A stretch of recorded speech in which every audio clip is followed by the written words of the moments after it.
62%.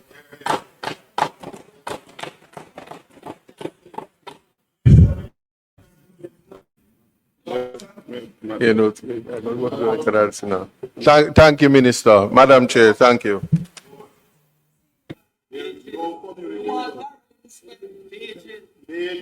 No, before Page. Okay. We have one more question from Member Dawes.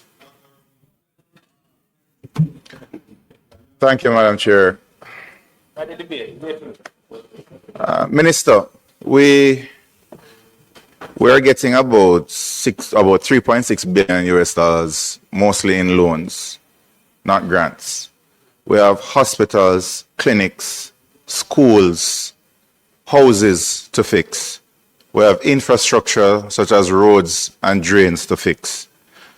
When the minister gave his presentation about where that $150 billion would be going, and let us put it in perspective, this is $24 billion, sorry, not 50 million US, 24 billion Jamaican dollars. He said that the restoration would be done by what, the end of February, January, as opposed to April, May, June.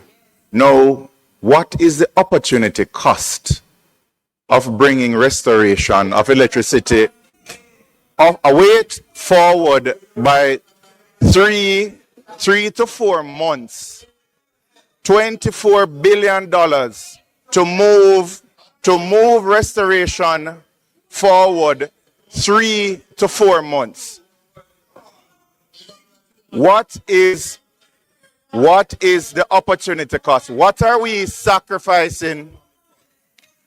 What are we sacrificing for $24 billion to be spent so that we don't wait 3 months for restoration?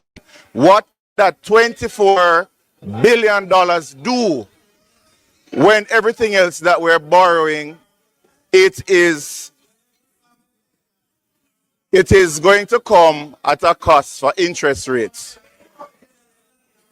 Who made that determination that 3 months of earlier restoration is worth $24 billion at a time like this?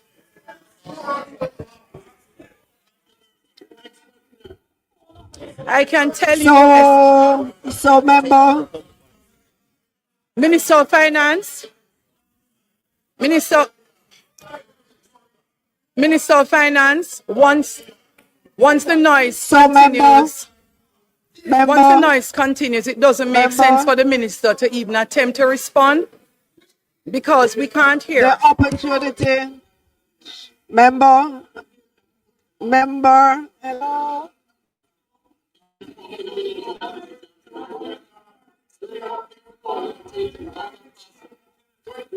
So, member.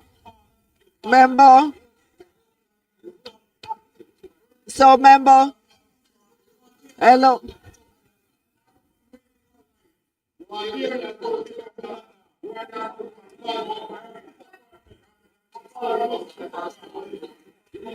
So, member,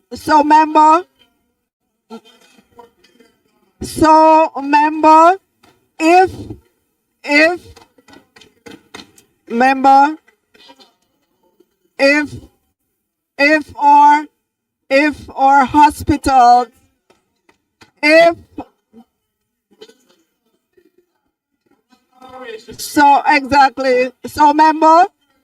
our hospitals.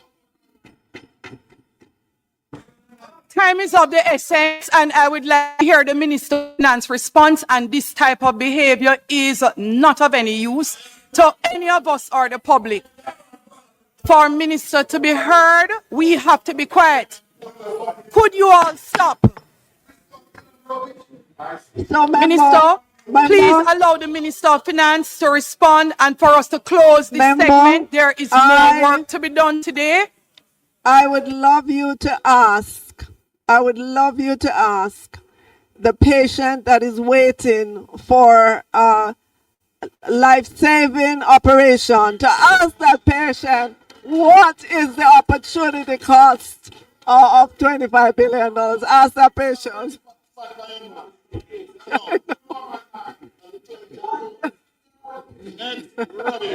Members, if there are no other members, please, this is not how we conduct the House. There are no further questions. Minister of Finance, would you be so kind as to wrap this segment? Madam Chair, the amendments to the third supplementary estimates 2025-26 are before us. I put the amendments. Members, in order to chair the committee, it is important that I'm able to hear. I cannot hear the minister if we are speaking at the same time. And for the benefit of the members, I may not have said it before, but here, and even worse at the speaker's chair, we cannot actually hear a lot of what you say in the House.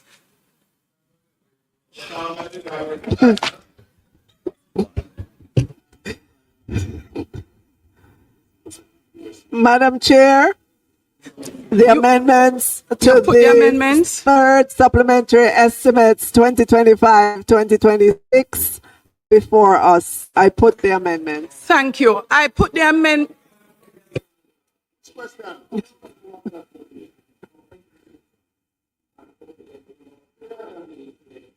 But they ask questions about education. They want them in the chair in the video.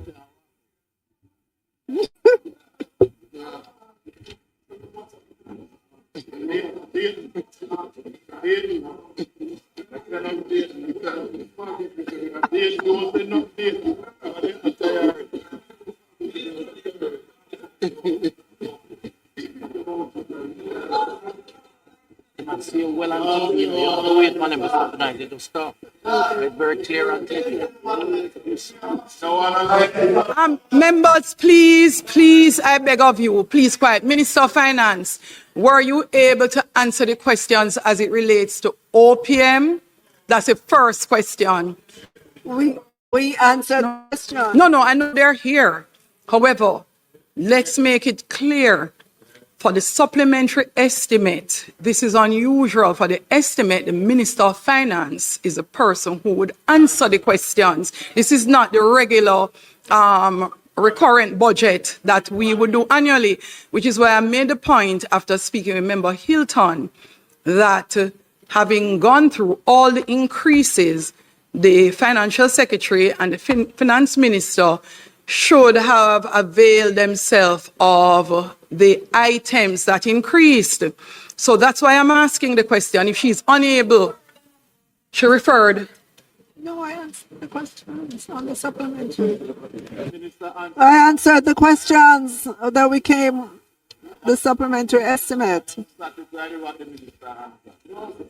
We would.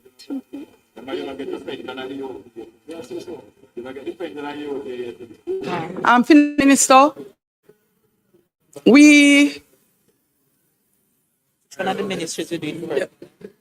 I would invite both of the ministers to come in. I don't think it hurts. So Minister of Finance, unless you have an objection, what they could do, we just get some additional chairs and place them with you so that you can move into closing out immediately after the questions are placed to education and OPM that you may not have been able to address in a fulsome way.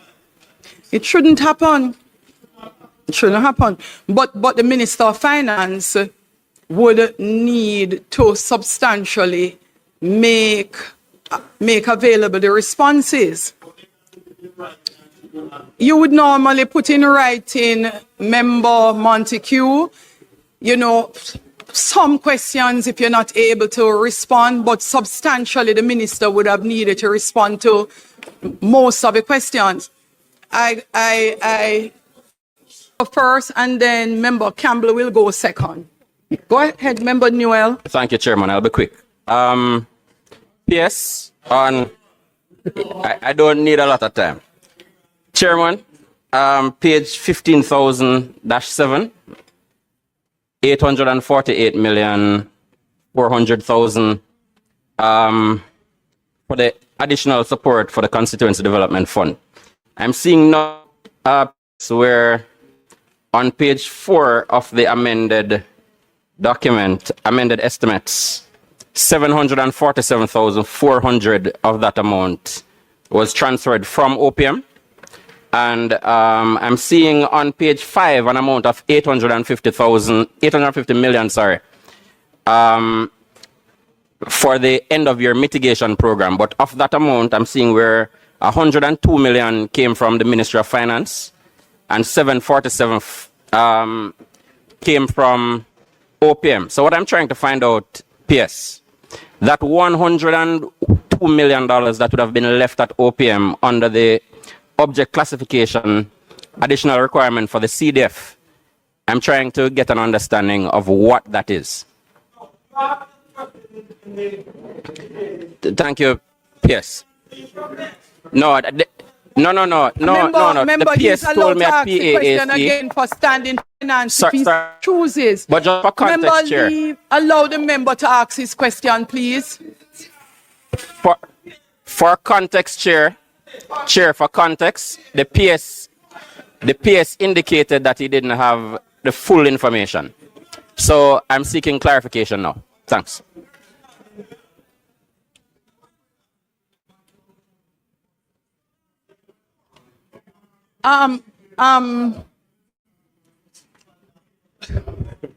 PS, in the interim, Member Newell, you're finished with your questions?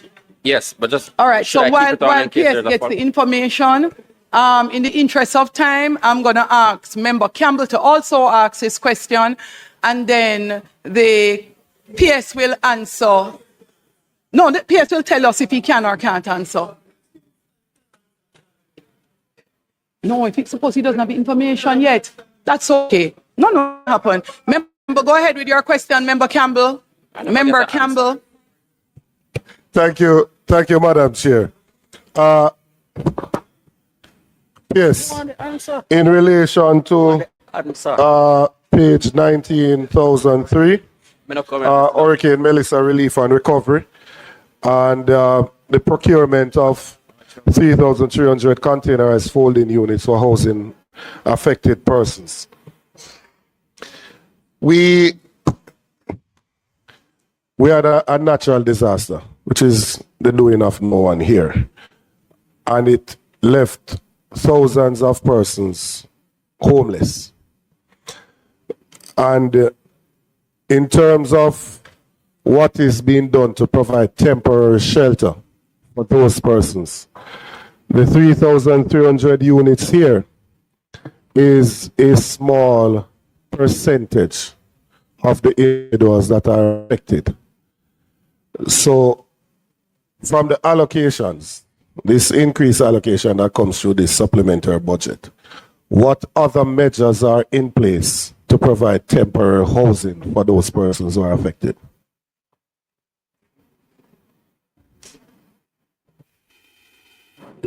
Yes, please turn the mic back on. Yeah, follow.